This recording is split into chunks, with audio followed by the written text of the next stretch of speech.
Hello student, आज से कक्षा 9th की गणित की ऑनलाइन स्टडी स्टार्ट कर रहे हैं। आप देखेंगे प्रश्नावली 1 में पहली जो प्रश्नावली है दो चरों वाले रैखिक समीकरण से संबंधित है। सबसे पहले गणित के अंदर हमें पहली प्रश्नावली का अध्ययन करने के लिए इसमें रैखिक समीकरण और दो चरों वाले रैखिक समीकरण, दो चर, इसको समझेंगे। अब सबसे पहले मैं बात कर रहा हूं रैखिक समीकरण की कि रैखिक समीकरण क्या होता है। रैखिक समीकरण, रैखिक समीकरण का मतलब है जिसमें चर की अधिकतम घात एक हो। ऐसा समीकरण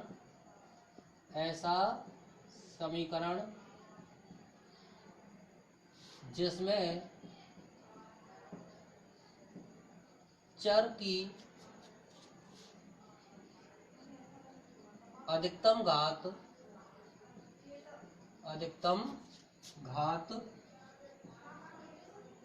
एक हो। अब बात आती है, ये कह रहा है कि ऐसा समीकरण जिसमें चर की अधिकतम घात हो। ये चर क्या है? चर आप इंग्लिश में जो अल्फाबेट देखते हैं ए से लेकर जेड तक सभी चर होते हैं, लेकिन गणित में अधिकांशतः एक्स वाई का प्रयोग किया जाता है। चर राशियां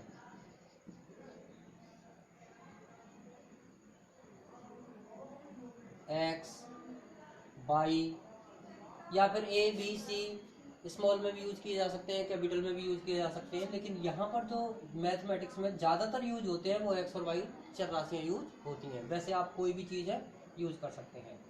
तो फिलहाल हमने रैखिक समीकरण के बारे में बात की। रैखिक समीकरण क्या होता है? जिसमें चर की अधिकतम घात क्या होती है? एक, और चर राशियाँ क्या होती हैं? X Y. अब केवल रैखिक समीकरण अगर हमें लिखना है तो उसके एग्जाम्पल क्या होंगे?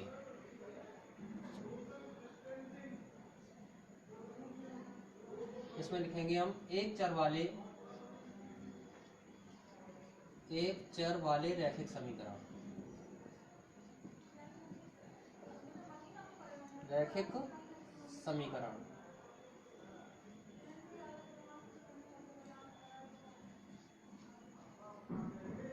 एक चर वाले रैखिक समीकरण के एग्जाम्पल लिख रहा हूं, जिससे मैं आपको ये पता चल जाए कि कौन कौन सी चीजें इसके अंदर आएंगी। जैसे ये है x + 1 = 0। अब देखो, इसमें एक ही चर है और चर की जो घात है उस पर कुछ भी नहीं लगा हुआ है, कुछ भी घात नहीं है। इसका मतलब इसकी घात क्या है? एक है। और इसके अलावा x + √2 = 0,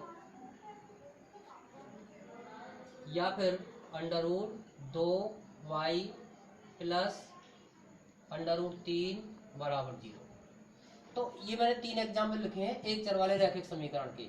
चर देखिए, यहाँ पर x है, यहाँ पर x है, यहाँ पर y है। यहाँ पर x की पावर क्या है? एक। यहाँ भी x की पावर क्या है? एक। और यहाँ पर भी y की पावर क्या है? एक। तो ऐसे समीकरण जिनमें चर की अधिकतम घात एक होती है वो एक चर वाले समीकरण कहे जाते हैं, रैखिक समीकरण कहे जाते हैं। ठीक है, एक चर की बात की है हमने। अब एक चर की बात आता है इसमें दो चर वाले रैखिक समीकरण। दो चर वाले रैखिक समीकरण,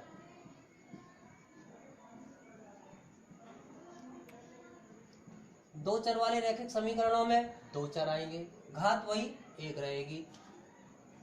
इसमें क्या है? दो चर होंगे इसमें, या फिर लिखें इस प्रकार के समीकरणों में, इस प्रकार के समीकरणों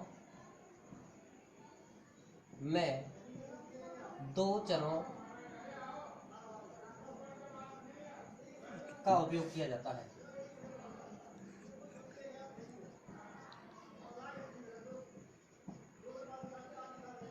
ठीक है, क्या बताया मैंने? दो चर वाले रैखिक समीकरण क्या होता है? जो समीकरण होंगे उसमें दो चर यूज किए जाएंगे और अधिकतम घात क्या होगी उसकी? एक होगी। क्लियर? जैसे इसको लिखे हैं हम 2x + 3y = 0। तो यहाँ पर देखिए एक चर तो x है और एक चर क्या है y बराबर 0। दो चर हो गए, पहला चर x है और दूसरा चर y, या फिर x प्लस 3y बराबर 0। यहाँ पर भी देखिए x है और y है, कितने चर हैं इसमें, दो। तो दो चर हो गए और अधिकतम घात एक एक हो गई इनकी, तो ये कैसे हो गए, दो चर वाले रैखिक समीकरण। क्लियर। ये तो मैंने आपको रैखिक समीकरण के बारे में बताया, चर के बारे में बताया, एक चर वाला रैखिक समीकरण बताया और दो चरों वाला रैखिक समीकरण बताया। ठीक है। अब जो दो चरों वाला रैखिक समीकरण होता है उसका मूल रूप क्या होता है वो जानेंगे हम। दो चरों वाला या चरों वाले रैखिक समीकरण का मूल रूप, रैखिक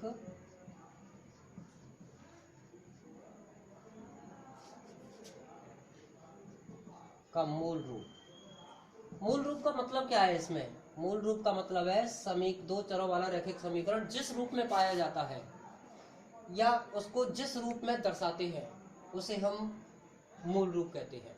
ठीक है। तो देखते हैं दो चरों वाला रैखिक समीकरण किस रूप में पाया जाता है। इसका रूप है ax plus by plus c बराबर 0। अब यहाँ पर a क्या है, x क्या है, b क्या है, y क्या है, c क्या है और ये। तो देखिए x और y तो है चर राशियां, ये क्या चीज है, चर। और a है आपका x का गुणांक, x का गुणांक, और b क्या है, y का गुणांक।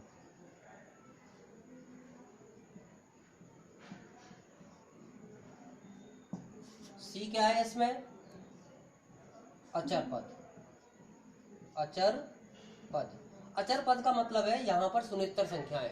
सुनिश्चित संख्याएं मतलब शून्य के बाद वाली संख्याएं, 1 2 3 4 5 या कुछ भी हो सकता है, कोई भी मान होगा, यहाँ पर संख्या होगी। अचर पद का मतलब कोई भी मान। सी का मतलब बताया था मैंने क्या, अचर पद। अचर पद का मतलब यहाँ पर कोई भी संख्या है। अब जो आपके चैप्टर में, पहले चैप्टर में जो प्रश्नावली 4.1 होगी 4.1, उसमें प्रश्न पूछे जाएंगे आपसे कि दो चरों वाले रैखिक समीकरणों के रूप में दर्शाइए। तो दो चरों वाले रैखिक समीकरणों के रूप में देखो कैसे दर्शाना है। दो चरों वाले रैखिक समीकरण के रूप में दर्शाना। जैसे पहला क्वेश्चन है आपका x बराबर -5, इसको कैसे दर्शाएंगे। दो चर लेने हैं, x का मान तो कुछ भी, यहाँ पर x दे रखा है तो x का मान तो मतलब 1 है, यहाँ पर 1x। y नहीं है तो इसका मतलब y का मान 0 है, 0y, और बराबर आ जाएगा आपका -5। इसी प्रकार सेकंड क्वेश्चन लेते हैं हम, y प्लस 2, y बराबर 2। अब देखो y तो है यहाँ पर लेकिन x नहीं है, तो इसका मतलब है x का मान 0 है, 0x प्लस 1y बराबर 2। मैंने यहाँ पर c वाला जो गुणांक है ना वो नहीं लिखा है, c का मान यहाँ पर 0 है, या c को इधर लाओगे तो ये आ जाएगा प्लस का माइनस का। ठीक है। या फिर इसको देखो और आगे करोगे, बढ़ाओगे आगे, तो देखो ये 1x प्लस 0y बराबर -5 था, तो -5 को जब इधर लाओगे तो किसका हो जाएगा, प्लस का। तो ये हो जाएगा 1x प्लस 0y प्लस 5 बराबर 0, और इसको करोगे यहाँ पर तो ये हो जाएगा 0x प्लस 1y माइनस के 2 बराबर 0। तो देखो ये तो हो गया पहला चर, ये दूसरा चर, और ये c। यहाँ पर a का मान 1 है, या b का मान 0 है और c का मान 5 है। यहाँ पर a का मान 0, b का मान 1 और c का मान -2। इसी प्रकार एक और ले, ये 2x बराबर 3, 2x बराबर 3 मतलब x का मान 2 है, 2x, और y का मान नहीं है यहाँ पर, तो ये हो जाएगा 0y। 3 को उधर ले आओ, -3 बराबर 0। ये हो गया दो चरों वाले रैखिक समीकरण के रूप में दर्शाना। अब आप देखेंगे जब भी प्रश्नावली आप 1.1 निकाल कर देखोगे तो उसमें प्रश्नावली में ये 1.1 में ये सवाल मिलेंगे सारे। आप लोग क्या करेंगे, सभी बच्चे प्रश्नावली 4.1 को सॉल्व करेंगे और करने के बाद उसको देखेंगे आंसर शीट में सही है या गलत है। इसी तरह के प्रश्न है। इसके बाद में जो अगली वीडियो बनाऊंगा उसमें प्रश्नावली 4.1 को हल कराऊंगा और उसके सवाल आपको बताऊंगा। ठीक है।